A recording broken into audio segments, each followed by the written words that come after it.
IPFS와 파일코인 소식을 전하는 IPFS 뉴스 아나운서 이은주입니다. 최근 한 주간의 업계 소식을 한눈에 확인할 수 있는 IPFS 뉴스, 지금 바로 시작합니다. 최근 제롬 파월 미국 연방준비제도 의장이 국제결제은행 회의에 참석해 암호화폐는 매우 변동성이 큰 자산이라며 실체 가치가 없다고 비판했는데요. 이어 달러보다는 금과 가까운 성질의 투기 자산이라고 지적했습니다. 이 같은 발언은 최근 비트코인을 포함한 암호화폐 시장 전반을 하락세로 몰았는데요. 그럼 지난 한 주 동안 파일코인은 어떤 흐름세를 보였는지 먼저 코인마켓캡을 통해 알아보겠습니다. 지난 한 주간 파일코인이 큰 폭의 기록적인 상승세를 보여줬습니다. 갑자기 폭등한 가격으로 거래소마다 거래가 차이가 심했는데요. 많을 때는 5만 원 이상의 변동폭을 보여주기도 했습니다. 특히 국내 거래소는 김프 현상을 보이면서 장중 가장 높은 가격대로 거래가 진행되었습니다. 3월 24일 코인마켓캡 기준 파일코인은 전주 대비 2만 원가량 상승한 91,654원에 거래되고 있습니다. 전날 대비는 4% 가까이 오른 상황입니다.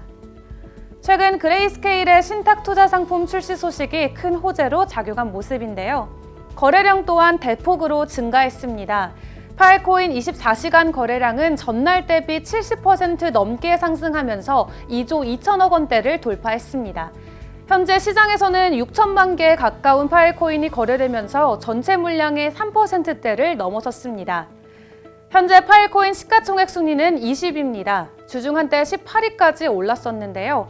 어느덧 파일코인 시가총액은 아이오타와 트론을 앞지르면서 시장에 큰 관심이 이어지고 있는 모습입니다. 전주에 이어 놀라운 반등세를 보여준 지난 7일 최고가와 최저가도 살펴봐야겠죠. 코인마켓캡 기준 파일코인이 이번 주 장중 최대 10만 8천 원 선에 거래되었다고 나와 있는데요.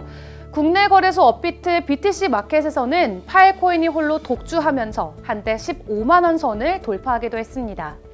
이번 주 최저가는 지난주 최고가와 비슷한 7만 원대로 기록됐습니다.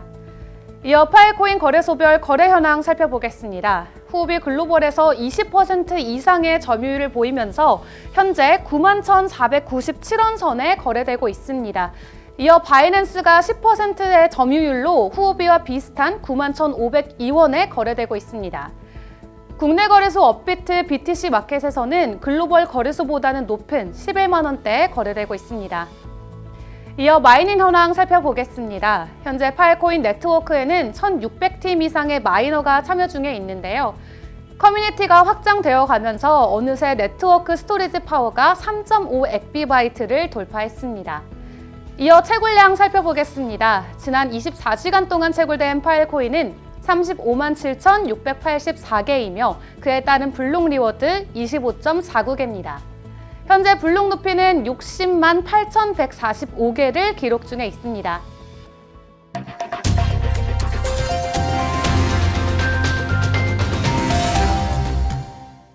한 주간 IPFS 업계 주요 소식을 전해주는 소식을 부탁해 시간입니다.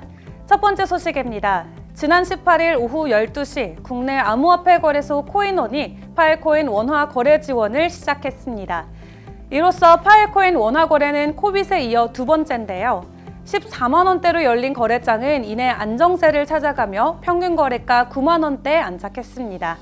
현재 국내 거래소 기준 파일코인은 업비트 BTC 마켓 그리고 코빗과 코인원 원화 마켓에서 거래가 가능합니다.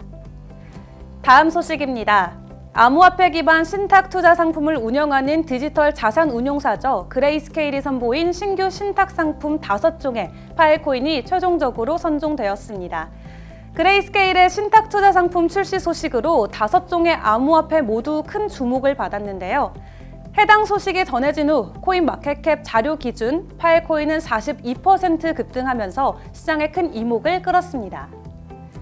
새로운 신탁 추가에 따라서 그레이스케일은 주력 GBTC를 포함해서 모두 14가지의 암호화폐 신탁을 가지게 되었습니다. 다음 소식입니다. 지난 18일 파일코인이 이중지불 사고가 발생했다는 주장이 제기되면서 업계에 비상한 관심이 쏟아졌습니다.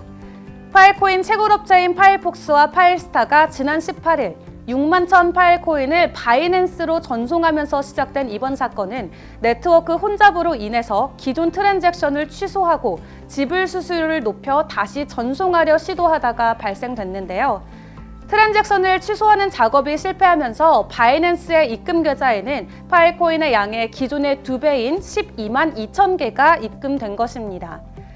이를 두고 파일코인 메인넷의 문제라며 이중 지불은 잘못된 리모트 프로시저 콜 (RPC) 연결의 결과라고 바이낸스 측이 주장했는데요. 하지만 파일코인 측이 즉시 조사에 착수한 결과 API와 RPC 연결에는 어떠한 결함도 발견되지 않았다고 합니다. 해당 문제는 바이낸스가 클라이언트 프로그램에서 취소된 거래를 탐지하는 API 기능을 잘못 사용한 결과였으며 바이낸스가 파일코인의 클라이언트를 제대로 사용하지 않았기 때문에 이중 예치가 발생한 것으로 나타났습니다. 다음 소식입니다. 파일코인 기반인 디파이 프로젝트 크로스파이가 정식 서비스를 출범했습니다. 크로스파이 토큰 보유자는 보증금을 예치하고 테더와 파일코인 채굴에 참여할 수 있는데요. 채굴 수수료는 크로스파이 토큰으로 대체할 수 있습니다. IBM 출신 개발자들이 참여하고 있는 해당 프로젝트는 파일코인 예치 크로스파이 토큰 채굴과 크로스파이 토큰 예치 파일코인 채굴을 지원하고 있습니다. 마지막 소식입니다. 파일코인과 탈중앙화 비디오 스트리밍 네트워크 라이브피어가 공동 마이닝 파일럿을 출시했습니다. 이를 통해 파일코인 마이너가 라이브피어 마이너가 되는 동시에 트랜스코드 비디오 데이터를 저장해 파일코인 네트워크에서 마이닝을 계속할 수 있다는 설명입니다. 최근 김영춘 더불어민주당 부산시장 보궐선거 후보에게 이목이 쏠리고 있습니다. 그동안 투기장으로 변질될 수 있다는 우려로 추진되지 않았던 암호화폐 제도권 편입이 시사가 됐는데요. 김 후보는 블록체인 규제 자유특구 부산에 세계 최초의 디지털 자산거래소인 부산 디지털 자산거래소를 설립하겠다고 밝혔습니다.